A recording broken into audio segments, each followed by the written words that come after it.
Hello बच्चों, स्वागत है आपका हमारे चैनल पर्सनल ट्यूटर में। मेरा नाम है ऐश्वर्या शर्मा एंड मैं आपको पढ़ा रही थी chapter second health and diseases.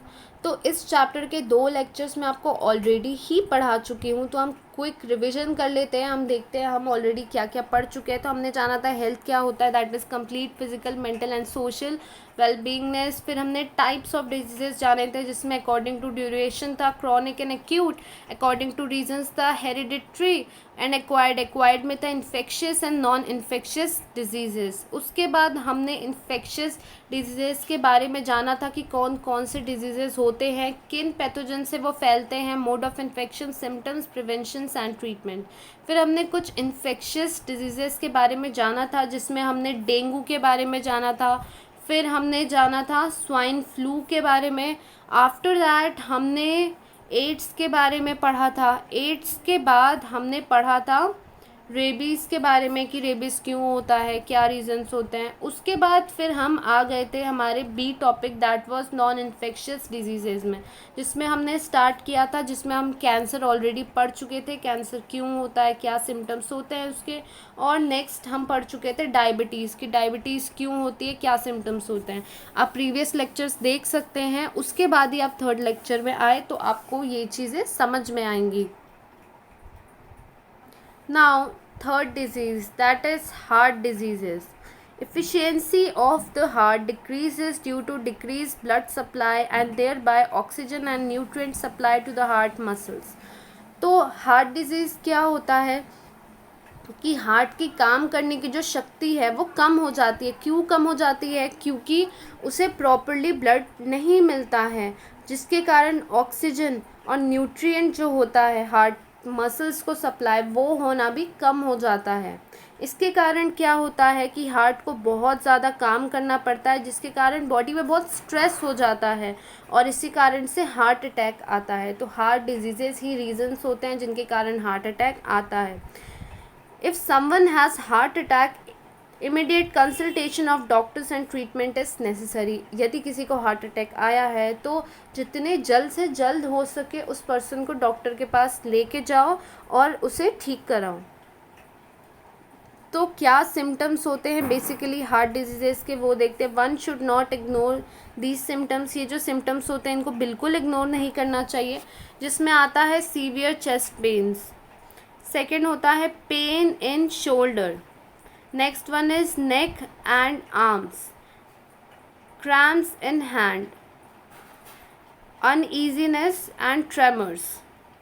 Reasons of heart attack की एक्चुअली हार्ट अटैक होता क्यों है, तो सबसे पहला रीज़न है स्मोकिंग। स्मोक करने से होता है। स्मोक करने से आपके ऑक्सीजन सप्लाई कम हो जाता है, ब्लड सप्लाई कम हो जाता है।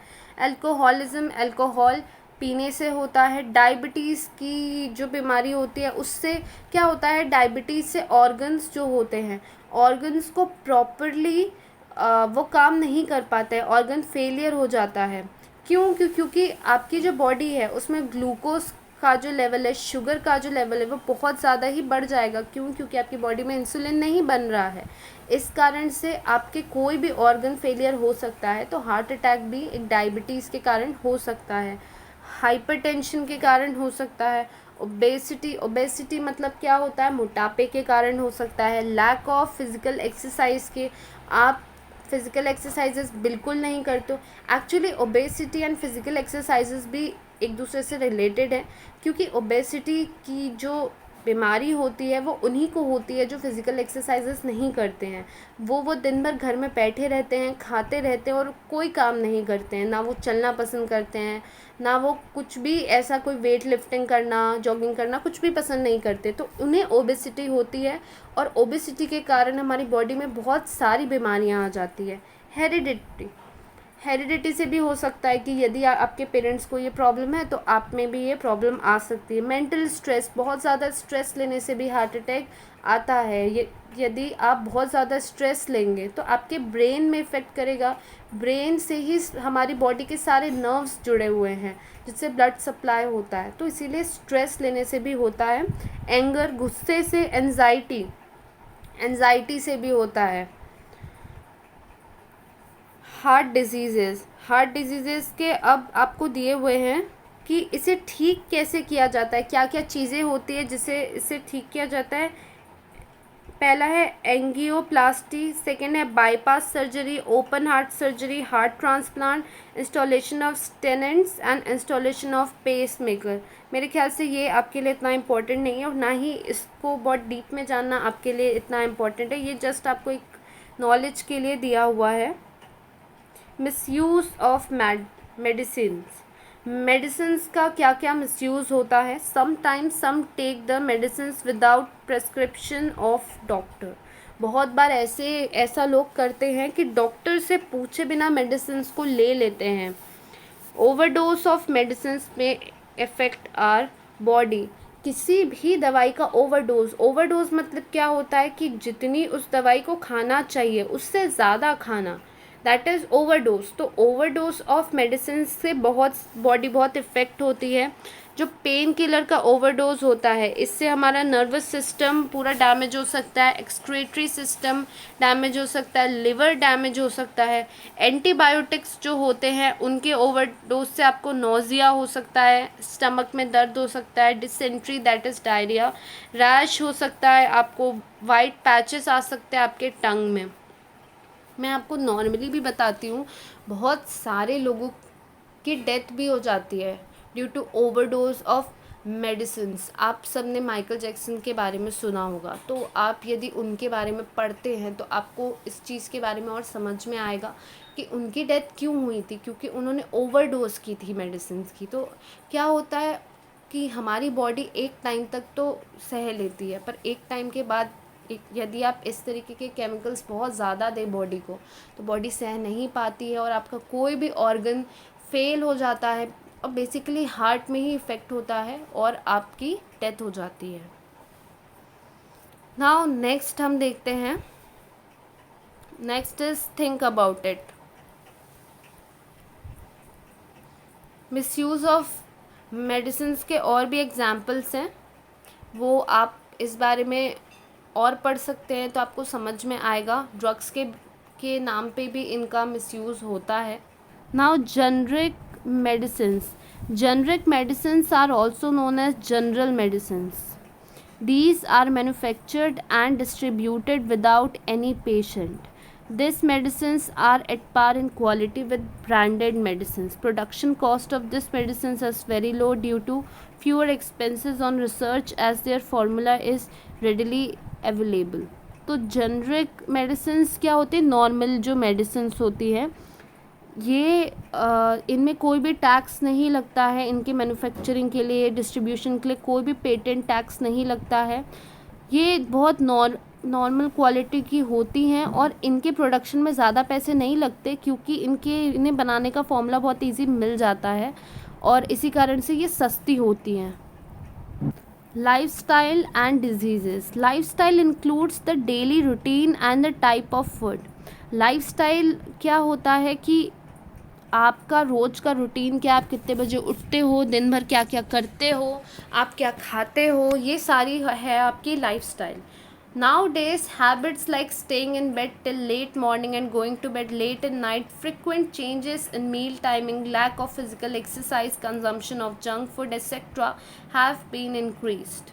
आजकल क्या हो गया है कि लोग लेट सोते हैं, लेट उठते हैं, बाहर का खाना बहुत ज़्यादा खाते हैं, खाने की भी कोई उनकी टाइमिंग नहीं है और फिज़िकल एक्सरसाइज नहीं करते हैं। तो ये सब से क्या हो गया है कि हमारी बॉडी में बहुत सारी चेंजेस आ गए हैं। Due to this such people are getting sick frequently, और इस कारण से लोग बहुत जल्दी ही बीमार पड़ जाते हैं क्योंकि अच्छी हैबिट्स नहीं हैं ये। इससे हमारी बॉडी की इम्यूनिटी जो है, इम्यून सिस्टम है, वो भी डैमेज होता है। In frequency of becoming sick is to be lowered. People should follow right lifestyle. It must include sufficient sleep, right food, yogasanas, pranayam and physical exercise. Physical exercise should also be as per one's own capacity. तो क्या होता है कि लोग बहुत frequently बीमार पड़ने लग गए हैं। तो इस चीज़ को कम करने के लिए एक अच्छी लाइफस्टाइल होनी चाहिए। अच्छी लाइफस्टाइल मतलब क्या होता है कि आप सफिशिएंट सोएं, सही खाना खाएं, योगा करें, प्राणायाम करें, फिज़िकल एक्सरसाइजेस करें। अब क्या है, फिज़िकल एक्सरसाइजेस ऐसा नहीं है कि आप गए जिम गए और आपने 50 केजीज़ के डंबल उठा लिए और आप एक्सरसाइज करने लगे। नहीं, आपकी जितनी कैपेसिटी है आप उतना करो। आप थोड़ा बहुत भी करते हो तो वो भी सफिशिएंट होता है। क्यों सफिशिएंट होता है? क्योंकि आपकी जो कैपेसिटी है एज के हिसाब से उतना ही आप करो, आपके लिए सफिशिएंट है। लेकिन करो, that is more important. Pranayama and yogasanas should be performed under the expert supervision. See the videos of pranayama and yogasanas. तो प्राणायाम जो होता है, योगासनास होता है, योगासन होते हैं, प्राणायाम होते हैं, ये सब एक्सपर्ट्स मतलब योगा टीचर्स जो होते हैं उनके सुपरविजन, मतलब उनका सिखाया हुआ ही करना चाहिए, खुद से नहीं करना चाहिए। इसमें दिया है कि वीडियोस देख के करना चाहिए, बट आपकी जो एज है यही सजेशन है कि खुद से नहीं करना चाहिए। क्योंकि क्या होता है कि हमारी बॉडी में यदि हम बहुत ज़्यादा पीछे बेंड हो गए या बहुत ज़्यादा नीचे बेंड हो गए तो क्या होता है कि हमारी कोई भी नस खिंचा जाती है, तो ये सारी प्रॉब्लम्स होती है, कहीं भी स्वेलिंग हो सकती है। तो इसीलिए आप किसी एक्सपर्ट के या अपने पेरेंट्स के भी सुपरविजन के अंडर, जो जिनको योगा आता है उनके अंडर आप कर सकते हैं। Vaccination is important to prevent the infectious diseases.